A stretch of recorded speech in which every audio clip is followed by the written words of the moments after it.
Ngayon ay magluluto na naman tayo ng cheesy baked salmon.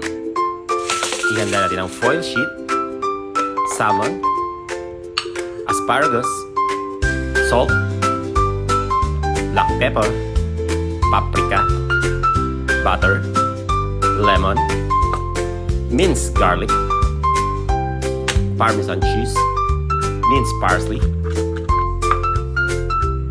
At ngayon, pagsama-samahin naman natin ang ingredients. Ihanda ang foil sheet. Ilagay natin ang salmon, ang asparagus.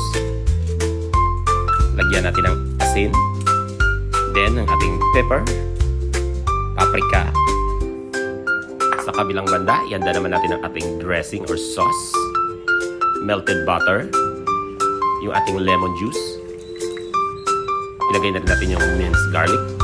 Yung ating parsley. Then, ito'y ating halu-haluin. After that, ito ay ating itatopping sa ating na-prepared na salmon. And then, on top of that, ilagay natin ang ating parmesan cheese. Then, ito'y atin ang babalutin and ready to bake. And now, ilagay na natin ito sa tray at ipasok sa ating preheated oven. At ilagay lang natin for 20 minutes. And after 20 minutes, ito na yung ating cheesy baked salmon smoking hot. Beautifully cooked and mapapatakam ka sa sarap.